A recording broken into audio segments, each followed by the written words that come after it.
하나님의 말씀을 찾아봅니다. 요한계시록 3장 14절로 22절까지 3장 14절로 22절입니다. 네. 14절로 시작.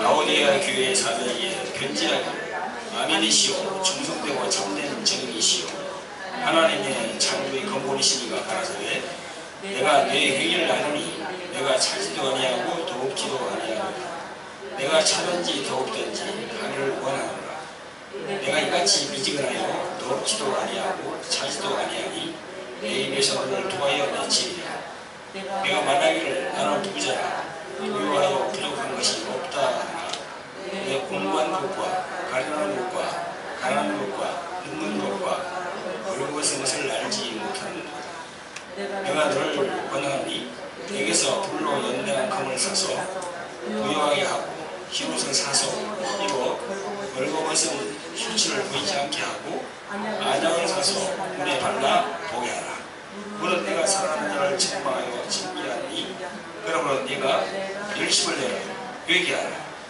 볼지어다 내가 문 밖에 서서 두드리니 누구든지 내 음성을 듣고 문을 열면 내가 그에게로 들어가 그로 더불어 먹고 그는 나로 더불어 먹으리라 이기는 그에게는 내가 내 보좌에 함께 하여 주를 내가 이기고 아버지 보좌에 함께 앉은 것과 같이 하리라 그의 너는 성령이 교회에 하시는 말씀을 들을지어다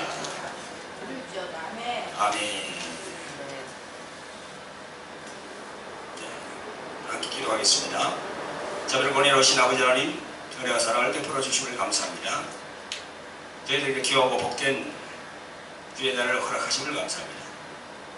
아버지 하나님 오늘 주일날 주님께서 부활하신 주일날 저희들이 이 교회로 발걸음을 옮기고 또 하나님의 말씀을 듣기를 원하고 저희들이 한 주간 저희들의 모든 그런 어려움들 많이 있었습니다. 주님께 와서 모든 걸 내려놓고 주님의 말씀으로 저희들이 평안을 얻기를 원합니다. 아버지 하나님 이 시간도 성령으로 주장하여 주시옵소서. 주님 또 연약한 부족한 저가 하나님의 말씀을 들고 있었습니다. 아버지 하나님 제 입술에 성령으로 역사하여 주시고 제 입술에서 헌적인 말이나 세상적인 말이 아닌 하나님의 말씀만 나올 수 있도록 성령의 인도함을 받기를 원합니다. 성령께서 제 입술에 기름 부어 주시옵소서. 말씀을 듣는 무리들도 모든 것을 다 내려놓고 오직 하나님의 말씀에 집중할 수 있도록 주님 성령으로 역사하여 주시옵소서. 주님 감사합니다. 예수님 이름으로 기도합니다. 아멘. 할렐루야. 예수님이 부활하신 주일을 기념하고 또 하나님께 영광 돌리러 나오신 성도 여러분들 주님 이름으로 환영합니다. 할렐루야. 옆에 계신 분들에게 예수님 이름으로 사랑하고 축복합니다. 예수님 이름으로 사랑하고 축복합니다. 오늘 본문에 이 요한계시록 2장에서 3장까지 쭉 나오는 이 말씀은 예수님께서 7 교회 중에서 라오디게아 교회에 하신 말씀입니다. 요한계시록은 예수님이 우리들에게 계시로 이렇게 사도 요한에게 이렇게 말씀하신 것입니다. 하나님께서 말씀하신 것이 아니고 여기 보면 예수 그리스도의 계시라고 이렇게 되어 있습니다. 예수님이 직접 나타나셔서 사도 요한에게 이렇게 이 모든 앞으로 될 일을 이렇게 말씀하신 것입니다. 예수님께서 계시록을 통해서 7 교회에 대해서 말씀을 하셨는데 그 7 교회 중에서 칭찬을 받은 교회는 딱 2곳밖에 없습니다. 서머나 교회와 필라델피아 교회입니다. 그리고 나머지는 다 이렇게 책망을 받았습니다.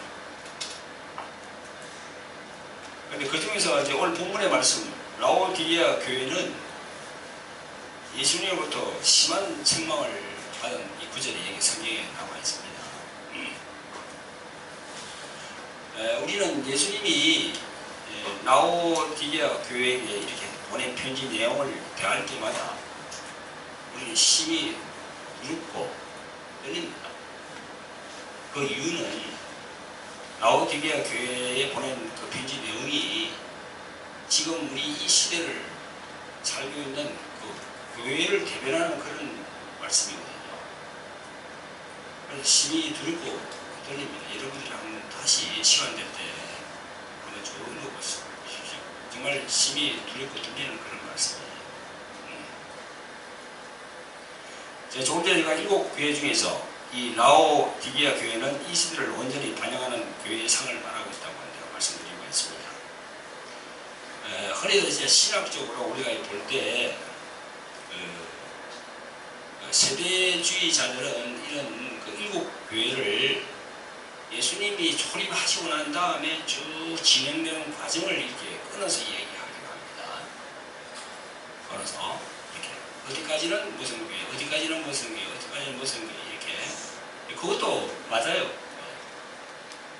그런데 또 다르게 우리가 또 이렇게 다른 각도로 볼 때는 이 세상에 지금 이렇게 핀만에 있는 이 세상에 많은 교회가 있는데 그 교회상을 또 하나하나 또 말씀한다고 볼 수가 있습니다.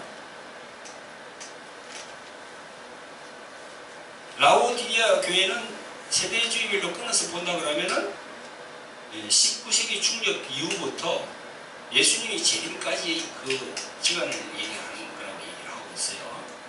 저도 동의합니다. 저 마지막 교회라는 거죠. 지금 현대적인 이 교회가 라오디게아의 교회라는 겁니다. 그걸 지금 얘기하고 계세요. 그 내용을 쭉 우리 본문의 말씀을 읽었죠, 그죠? 그 본문의 말씀을 쭉 읽고 보면은 정말 이 현대를 살고 있는 우리 마지막 때의 교회의 모습이 그 안에 다 담겨 있습니다. 그 라오디게아라는 뜻은요, 그 뜻 속에 민주주의라는 의미가 숨어 있거든요. 민주주의 안에 이 보편적인 이 민주주의라는 의미가 이 안에 들어 있어요. 바로 우리 이 시대가 민주주의 세대 아닙니까? 그죠? 이 민주주의 세대가, 자유민주주의 세대가 30년, 40년만 걸러 올라가도 공산주의하고 이렇게 대치돼서 냉전 시대가 있었잖아요. 그러면서 공산주의가 허물어지면서, 그죠? 저 소련과 동국권이 허물어지면서 이제 자유민주주의로 이렇게 정착이 되면서 이제 신자유주의로 이 패턴이 넘어간다는 거예요. 신자유주의. 그런 패턴이 지금 넘어가고 있는 중입니다. 신자유주의. 벌써 넘어갔고, 신자유주의. 그래서 글로벌 시대가 되는 겁니다. 지금 글로벌 시대. 그래서 자본을 가지고 그냥 움직이는 시대가 되어버린 거예요. 자본을 가지고. 그래서 다국적 기업이 각 나라마다 다 들어갑니다. 그래서 기업을 살리면 그 나라가 보호할 수 있다. 그 재벌에게 편중되는 정책을 많이 이렇게 폈어요. 근데 그게 진행이 됐습니까? 안 돼요. 빈부격차가 너무 더 심해지는 거예요, 지금. 아무튼, 지금 이 민주주의 이 시대가 도래해서 지금 가고 있습니다. 이 시대는 민주주의 시대라고 하면서 그게 바로 백성이 주인이 되는 시대가 돼요. 백성이 주인이 되는 시대. 그죠? 예. 어떤 나라가 구성이 되려면 첫째는 무엇이 있어야 됩니까? 땅이 있어야 되잖아요. 그죠? 그 다음에 또 무엇이 있어야 되죠? 백성이 있어야 되잖아요. 그리고 그 백성을 다스리는 또 누가 있어야 됩니까? 왕이 있어야 됩니다. 그렇죠? 왕과 백성과 땅, 거기 있어야 나라가 형성이 될 수 있어요. 그런데 이제 백성이 이제 왕이 되는 그런 시대로 민주주의 개념이 흘러가고 있다는 겁니다. 그래서 이제 요즘 교회 안에도 뭐 요즘이 아니지 전에부터 계속 이렇게 이어왔는데 교회 안에서도 투표로 결정을 다 하잖아요. 투표로. 그죠? 이 투표로 결정하는 그거는 민주주의 방식 같지만 하나님의 관점에서 봤을 때는 그건 아니거든요. 아멘. 네. 그래서 장로, 장립도 저분이 장로가 돼야 되냐 안 되냐 투표에 붙입니다. 하나님께서 어떻게 하는지 그걸 묻지 않고 투표로 붙이는 거예요. 그 다음에 목사 제신임도 투표로 또 이렇게 붙입니다. 그래서 그 민주주의 그 사회라는 것이 다수결의 원칙이죠. 다수결. 그죠? 정확히 다릅니다. 자, 절반을 넘느냐, 아니면 3분의 1을 넘느냐, 뭐 이렇게 정해서 거기에 따르면은, 소수 인원은 그걸 따라가야 됩니다. 근데 하나님의 나라는 다수결의 원칙이 아니지요. 그렇잖아요. 일방적입니다. 일방적. 일반적 말씀을 선포한 대로 그 선포한 말씀을 따르라는 겁니다. 여기 계시된 하나님의 말씀. 이 안에 다수결의 원칙이 어디 있습니까? 성경 말씀 안에 없는 거죠. 여러 몰이를 해서 선거를 통해서 교회를 이끌어가는 시대가 지금 이렇게 도래되었습니다. 그런데 사단 마귀는 그 민주주의의 약점을 잘 이용하는 거죠. 잘 이용하고 있습니다. 그런 면에서 우리가 정신을 바짝 차려야 되겠다 이런 생각을 합니다. 그런 과정에서 우리가 또 한 가지를 볼 때 예수님께서 라오디게아 교회에 하신 말씀 중에서 16절에 보니까 이런 말씀이 있습니다. 내가 이같이 미지근하여 덥지도 아니하고 차지도 아니하니 내 입에서 너를 통하여 내치리라 이렇게 말씀합니다. 미지근하다는 거죠. 덥지도 않고 차지도 않다는 거야. 미지근하다는 거죠. 그래서 오늘 말씀 선포 제목이 어떤 제목입니까, 여러분? 주보에 있는 거 봤죠? 뭐라고 되어 있습니까? 주보에. 미지근한 교회, 미지근한 신자.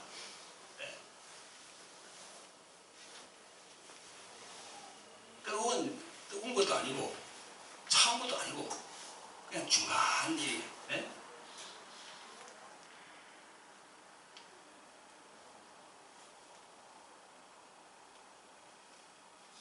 여러분, 우리가 이걸 보면서 여러 가지로 생각할 수 있습니다.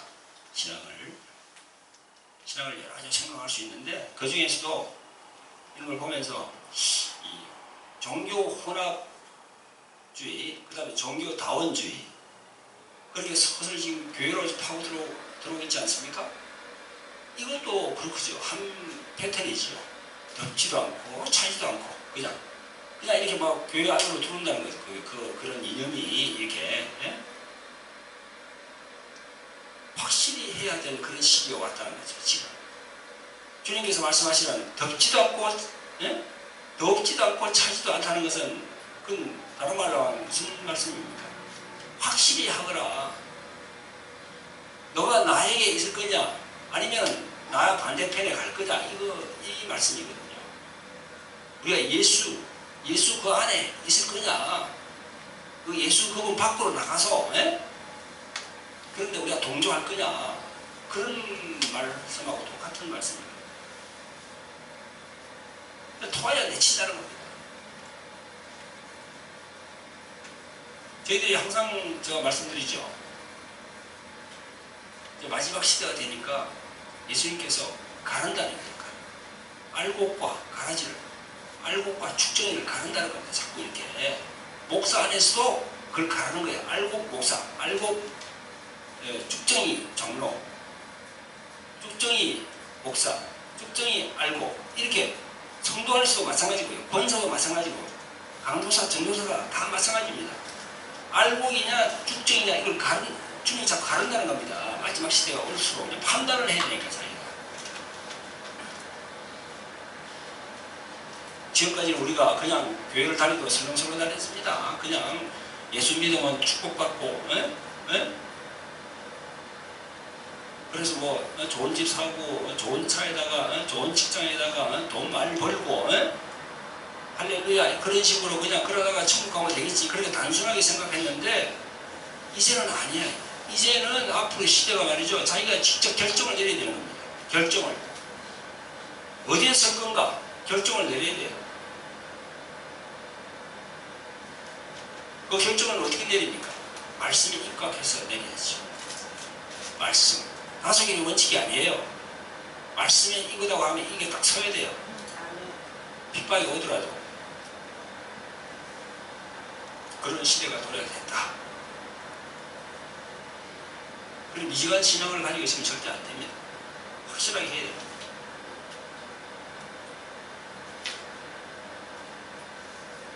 그래서 종교다원주의가 뭐예요? 그게 종교는 다 하나다. 네? 그래서 누구를 믿더라도 네? 그 종교마다 다 그게 좋은 점이 있으니까 그 종교마다의 핵심되는 그 부분을 쫓아서 천국 갈 수 있다고 하는 게 바로 다원 종교주의입니다.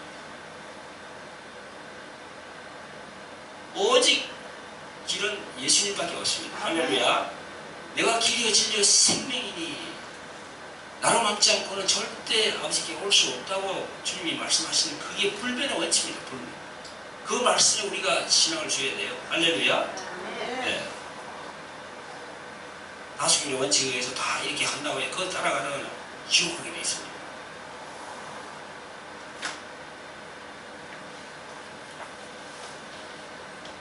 그런 교단이나 그런 주의 종들이 있는 그런 교회에서는요, 빨리 나와야 됩니다. 가랑비 어쩌듯이 계속 그런 얘기를 들으면 자기도 모르게 그냥 그렇게 따라가게 됩니다. 빨리 나오는 것은 그 사람들이 받을 죄를 받지 않기 위함이요. 또 스스로 내가 살기 위해서는 거기서 나와야 됩니다. 여러분 성경에 보면은 가룟 유다, 그죠? 가룟 유다를 참 나쁜 인물로 평가하지요. 또 그렇게 우리 여깁니다. 근데 바로 가룟 유다 같은 모습의 교회가 지금 이 현 시대에 있는 라오디게아 교회가 바로 가룟 유다와 같은 그런 형태의 교회라는 겁니다. 성동님 없이 그런 사람들이 만드는 교회, 차지도 않고 덥지도 않고 그런 교회. 예수님의 이름으로 모였지만 천국 들어가지 못하는 교회. 모든 것을 물질로 계산하는 교회.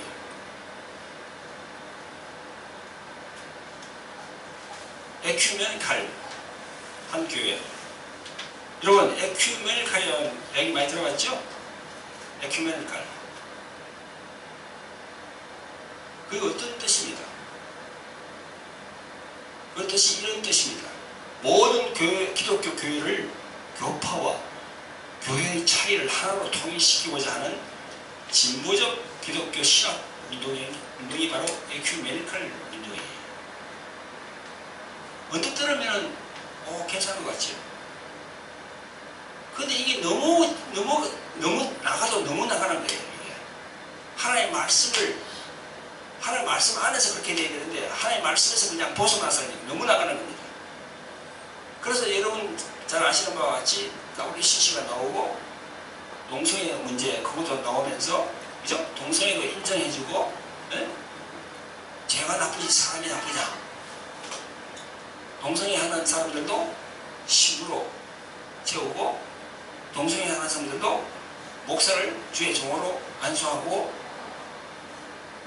이게 계속 이렇게 나오는 겁니다. 지금 이게 세상과 짝해서 나오는 거예요. 지금 하나님의 말씀을 무시하는 겁니다.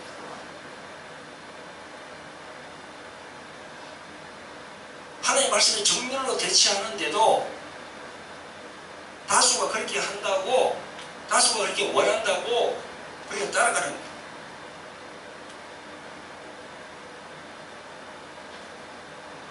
여러분 정신을 우리가 바짝 차려야 됩니다. 신명기 8장 12절로 14절에 보면 이런 말씀이 있습니다. 내가 오늘날 내게 명하는 여호와의 명령과 법도 규례를 지키지 아니하고 내 하나님 여호와를 잊어버리지 않도록 삼갈지어다. 내가 먹어서 배부르고 아름다운 집을 짓고 거하게 되며 또 내 우양이 번성하며 내 은금이 정식되며 내 소유가 다 풍부하게 될 때에 두렵건대 내 마음이 교만하여 내 하나님 여호와를 잊어버릴까 하노라. 무슨 말씀 아닙니까?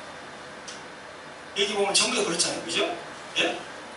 너가 먹어서 배부르고 아름다운 집을 짓고 내 우양이 번성하고 내 은금이 정식되고 내 소유가 다 풍부할 때 이 교만해진다는 겁니다.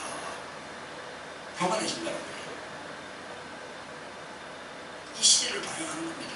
이 시대. 라오디게아를 반영하는 거예요. 지금. 우리 한국말 하더라도 얼마나 지금 먹거리 얼마나 풍성합니까? 못 먹어서 죽는 사람 없어요. 지금 50년 전 60년 전처럼 굶어서 죽는 사람이 없어요. 지금은.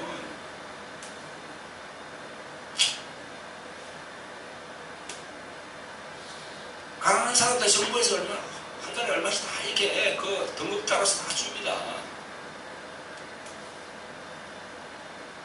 자, 에레미야스 5장 30절 31절에 보면 에레미야스 5장 30절 31절에 보면 이런 말씀이 있습니다. 이 땅에 기이하고 놀라운 일이 있도다. 선지자들은 거짓을 예언하며 제사장들은 자기 권력으로 다스리며 내 백성은 그것을 좋게 여기니 그 결국에는 너희가 어찌하려느냐. 아니, 선지자들이 거짓으로 막 예언하는 거야. 그 제사장들이 자기 권력으로 막 다스리고 그런 걸 내 백성은 그것을 좋게 여긴다고.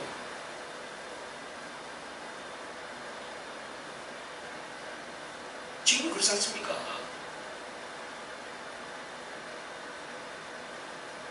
많은 주의 종들, 일어난 주의 종들이 지금 어떻게 하고 있습니까?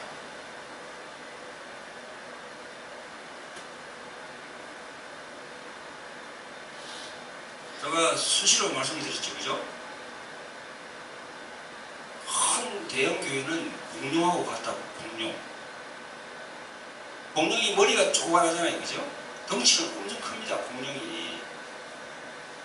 근데 그 머리를 그냥 망치로 때리면 금방 그 큰 덩치가 쓰러져 버려요. 대형 교회는 그렇다니까요. 대형 교회는 정치적일 아닐 수가 없고,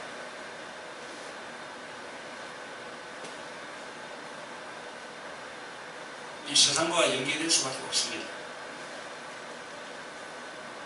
그래서 우리가 참 신앙을 가지고 정말 뜨거운 신앙을 가지려 그러면은 조그만 교회에서 주님을 섬기고 그렇게 하나님 말씀대로 살아야 돼요. 큰 교회는 그만큼 그렇게 휩쓸려 갈 수 있는 그런 여건이 다 잘 돼 있어요.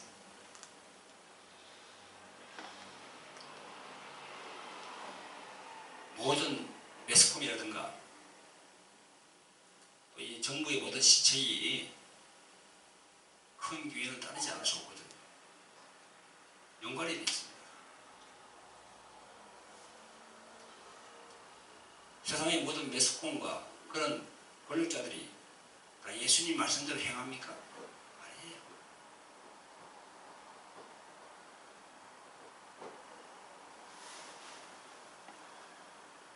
참 2015년도를 우리가 바라보는 이 지금 현재 우리 교회의 실상과 다를 바가 없습니다. 제가 말씀을 드렸죠. 마지막 시대는 알곡과 쭉정이를 계속 이렇게 분리시킨다. 그 물에 이렇게 고기를 잡아서 주님께서 나쁜 고기, 좋은 고기 가른다고 분명히 말씀했습니다. 여러분, 그 나쁜 고기 안에 여러분들 들어가지 않기를 주님 이름으로 부탁을 드립니다. 아멘. 좋은 고기 안에 들어가야 돼요. 좋은 고기. 성경에서 말하는 고기는 바로 우리 성도들을 말하잖아요. 성도들, 그죠?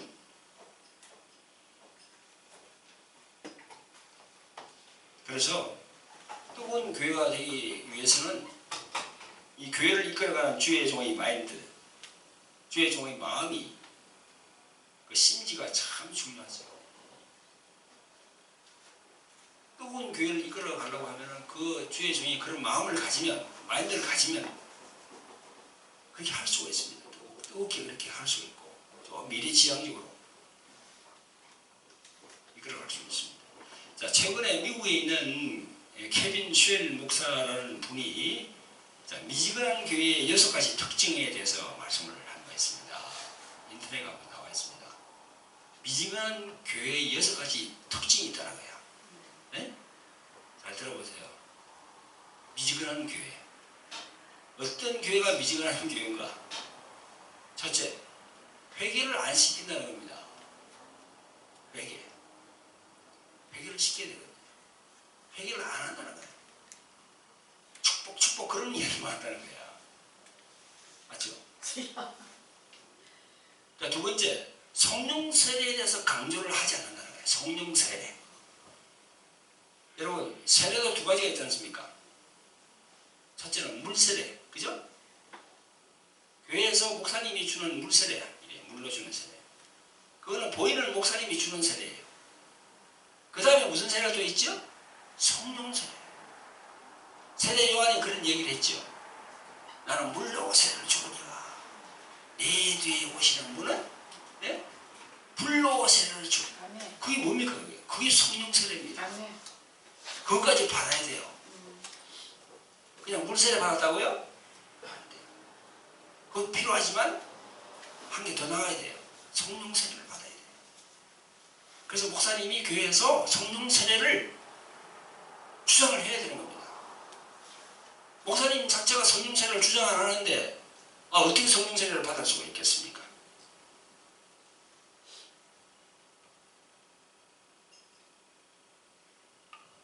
이 동영상을 보는 주의 종이 있으면 당신의 교회에서 성령 세례를 강조해야 되고 성령 세례를 줘야 돼요. 그게 주님이 원하는 명령입니다. 명령. 성령 받게 하라고. 그걸 안 하고 계신 주의 종이 있다면 그건 주님께 불순종하고 있는 겁니다. 나중에 그에 대한 징계를 받는 겁니다.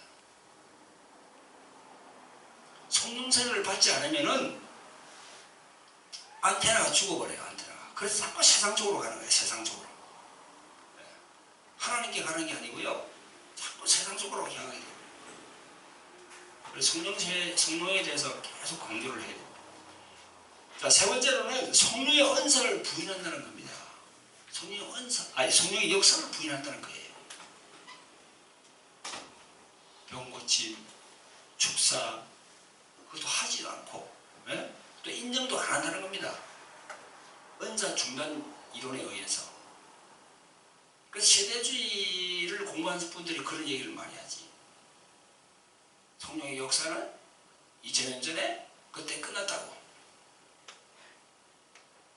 잘못된 가르침이에요. 그게 쏘고만 안 됩니다. 은사 중단이 된 게 아니고요. 계속 지금까지 계속 성령께서 역사를 하고 계십니다. 자, 네 번째로 성령의 은사를 사용하지 않는다는 겁니다. 예수님이 고린도전서 12장, 13장, 14장에서 은사를 그만큼 얘기를 했는데도 그 은사를 내팽개치고 사용을 안 한다는 거예요. 은사 9가지 나오잖아요. 그죠? 말씀의 지지의 은사, 말씀의 지식의 은사, 병고침의 은사, 능력의 은사, 예언의 은사, 영분별의 은사, 그죠? 그런 많은 은사들을 사용을 안 한다는 거예요. 하나님께서 주셨음에도 불구하고 주의 종들이 안 한다는 거예요. 그래서 그게 미지근한 교회라는 겁니다. 자, 다섯 번째로 종말의 중요성과 깨어있음의 중요성을 말하지 않는다는 거예요. 우리가 시한부 종말 이루는 이단이에요. 시한부 종말이라는 것은 뭡니까? 때와 시기를 딱 얘기하는 거예요. 예수님 언제 온다고, 몇 년 몇 월 몇 시에 온다고 딱 그렇게 얘기하는 게 바로 시한부 종말입니다. 그건 이단이지요. 그러나 날짜와 시기는 모르지만 예수님은 언젠가 오신다고 성경은 기록하고 있으니까 그거에 대해서 이야기를 해줘야 된다는 거죠. 교인들에게. 그래서 깨어있으라, 깨어있으라. 주님께서 말씀하신 깨어있으라를 계속 그렇게 리마인드 시켜야 된다는 겁니다. 깨어있으라는 건 뭡니까? 잠을 자지 말고 깨어있으라 이 말씀이죠. 근데 우리가 잠을 안 잘 수가 없잖아요. 잠은 자기는 자는데 깨어있으라는 게 무슨 말입니까? 영적으로 분별을 해라는 겁니다. 영적으로 저 앞을 보라는 거예요.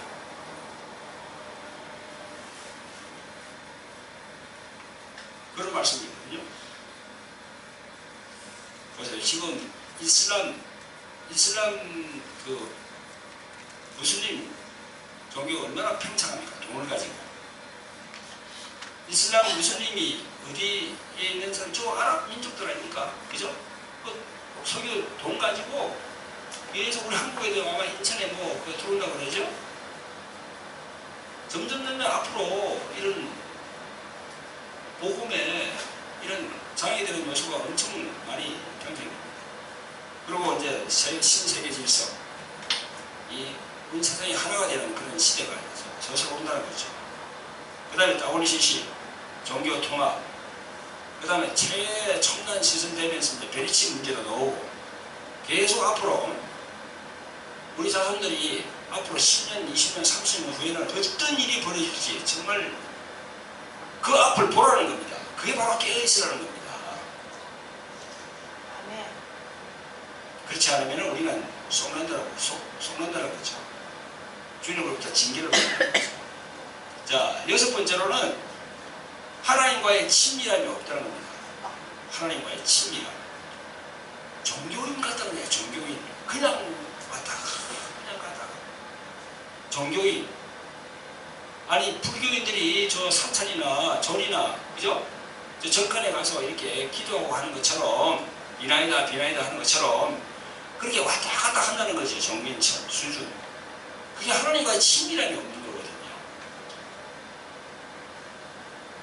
성령 세례를 받고 예수님을 제대로 알게 되면은 정말 이 종교인 수준이 아니고요. 정말 예술쟁이가 되는 거예요. 예술쟁이. 할렐루야. 아멘. 예술쟁이가 돼야 됩니다.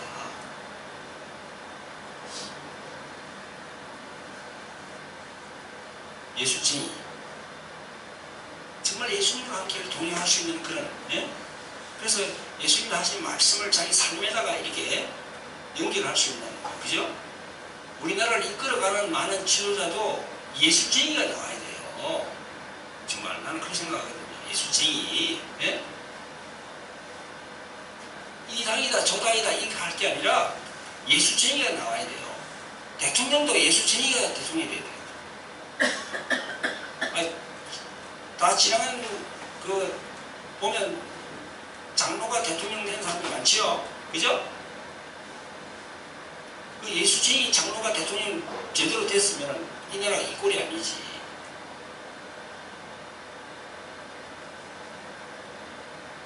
그 수많은 돈을 갖다가 그냥 강에다 다 쳐박아버리고,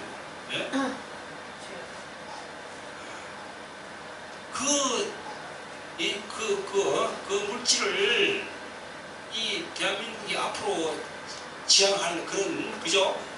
그런 데다 그걸 투자해야 되잖아요. 그걸. 그래야 다른 나라와 경쟁을 할 수 있잖아요. 그런데 그게 다 강에다 다 쏟아버렸으니 우주는 장로지. 아무튼 우리가 정신을 차려야 되고요. 하나님과의 친밀함이 있어야 됩니다. 하나님과의 친밀함. 그러기 위해서는 예수님을 만나야 돼요.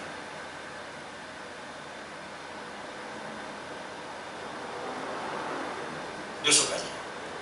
여러분, 우리가 이제 주의 종들이 이걸 기억해야 할 부분이죠. 주의 종들이. 자, 그리고 케빈 쉘 목사는요, 주의 종들이 이제 이렇게 생각을 해야 되는데, 일반 성도들도 그런 미지근한 성도가 신자가 있다는 겁니다. 거기에 대해서 얘기를 하고 있어요. 몇 가지를 간추려서 말씀드려 볼게요. 자, 미지근한 성도가 어떤 사람이냐면요, 기도가 없거나 기도하더라도 형식적으로 하는 사람, 그런 사람이 미지근한 사람이에요. 미지근한 신자예요. 두 번째, 말씀을 알고 있지만 나의 생활에 말씀이 죽은 사람. 세 번째, 성경에서 영원이라는 이 말이 내 마음에 다가오지 않는 거야. 영원? 내가 죽으면 어디 천국으로 가야 되는데 이 확실히 내 마음에 오지 않는 거야. 네? 그게 미지근한 성도야. 미지근한 신자야. 자, 네 번째로는 내가 마음속으로 혹은 밖으로 행동으로 죄를 지어도 부끄러움이 없어. 또 두려움이 없어. 그냥 담담한 사람이야. 그게 바로 미지근한 사람의 대표적인 부분입니다. 자, 다섯 번째는 돈, 물질, 자기 명예가 예수님 따르는 것보다 더 큰 사람. 자, 근데 여섯 번째는 하나님을 찬양하는, 이 찬양도 좋지만은 이 세속적인 음악도 위로를 준다. 그래서 노래방 가서 그냥 이렇게 막 노래 부르는 사람, 에? 이런 사람도 미지근한 사람이에요. 네. 자, 그 다음에 일곱 번째, 불신자들이 예수님을 막 욕하고 교회를 막 욕하고 핍박해도 담담한 거야. 내하고는 상관이 없는 거야. 에? 안에서 그냥 분함이 막 일어나지 않는 거야. 그게 미지근한 사람입니다. 자, 여덟 번째로 늘 하나님을 찾고자 하는 깊은 목마름과 말씀에 이 배고픔이 없는 사람들, 갈급함이 없는 사람들, 그런 사람들도 미지근한 신자다. 그리고 아홉 번째로 늘 내 마음속에서 모든 것에 대해서 깊이 주님께 감사하는 마음이 없는 사람, 감사가 없는 사람, 이래도 감사 저래도 감사해, 감사가 없는 사람은 정말 미지근한 사람이다. 그리고 열 번째로 다른 사람에 대한 영혼에 관심이 없는 사람. 자, 열한 번째로는 나의 신앙은 참 좋은데 다른 사람이 늘 문제라고 이렇게 하는 사람, 그런 사람도 미지근한 사람이에요. 그리고 영혼 구원보다는 나의 교리와 신앙이 더 중요하다고 이렇게 이 바리새인 같은 사람들. 열세 번째로 내 육신의 정욕대로 살아가는 사람. 포르노 영화도 보고 술도 먹고 음란 잡지 도박 이런 스포츠 광성인 사람들 이런 사람들도 교회 나오면서 이렇게 왔다 갔다 하면서 미지근한 사람이라는 거죠. 그리고 14번째로 내 마음속에 내 머릿속에는 성령 지식으로 가득하지만 내 가슴 속에는 차가운 돌이 있는 사람, 마음이 차가운 사람들 있잖아요. 그죠? 미지근한 사람들입니다. 자, 마지막으로 교회에 나와서 은혜는 받지만 그냥 교회 나가면 싹 잊어버린 사람. 교회 나가면 싹 잊어버려. 그냥 은혜는 풍성히 받는데 교회 문을 나서면 그냥 싹 잊어버려. 세상 사람과 똑같이 되는 사람. 그런 사람들이 미지근한 사람이라고 합니다. 여러분, 이처럼 미지근한 신앙은 주님 보시기에 합당하지 않고 또 도리어 주님께서 징계를 하신다고 성경은 말씀하고 있어요. 징계한다고. 입에서 내친다고. 그래서 우리는 마지막 시대에 뜨거운 신앙을 가져야 하겠습니다. 할렐루야. 네, 성령님의 속성 중에서 불이라는 개념이 있습니다. 불. 우리가 성령 받으라 할 때 이 불을 받으라, 이 불이라는 개념이 있잖아요. 그죠? 불은 뜨겁잖아요. 성령님의 그 속성. 그런데 사람과 귀신의 속성은 어떻습니까? 차가워요. 성령님의 불 같은 그 속성과 완전 반대입니다. 아주 차가워요. 서늘해요. 그리고 냉랭해요. 그런 부분들이 여러분 안에 없는지 다시 한번 점검하는 시간이 되기를 바랍니다. 우리는 이런 부분을 안다면 미지근한 신앙에서 탈피를 해야 되겠습니다. 또 우리 주의 종 주님께서 이렇게 불러서 부름받은 주의 종들은 이 미지근한 교회를 뜨거운 교회로 바꿔야 돼요. 하나하나 이렇게. 그리고 또 미지근한 신자는 주님이 기뻐하는 뜨거운 신자, 열정적으로 주님을 기다리고 사모하는 그런 뜨거운 신앙으로 변화를 받아야 됩니다. 지금 마지막 시대라고 그랬죠. 우리가 정신을 바짝 차리지 않으면 마태복음 24장 24절에서 주님께서 말씀하시잖아요. 할 수만 있으면 택한 자도 미혹한다고. 교회에 나오는 자들도 미혹을 한다고. 여러분, 이 마지막 시대에 정말 예수님만 붙들고 갈 수 있는 그런 예술제의가 될 수 있도록 여러분 한 사람 한 사람 말씀에 충실하시기를 주님 이름으로 축원드립니다. 할렐루야. 기도하겠습니다.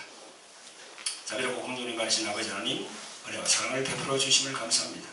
아버지 하나님, 오늘의 말씀은 우리 계시록 3장 14절로 22절까지의 말씀을 가지고 부족한 종이 하나님께서 예수님의 피로 구원시킨 하나님의 자들에게 이 말씀을 전했습니다. 아버지 하나님, 저희들이 이 미지근한 신앙에서 뜨거운 신앙으로 바뀔 수 있도록 성령이시여 저희들의 생각, 저희들의 감정, 저희의 의지를 주장하여 주시옵소서. 그래서 마지막 때 주님께서 오셨을 때 저희들이 칭찬받는 모든 성도가 될 수 있도록 성령으로 역사하여 주시옵소서. 감사하고 예수님 이름으로 기도합니다. 아멘.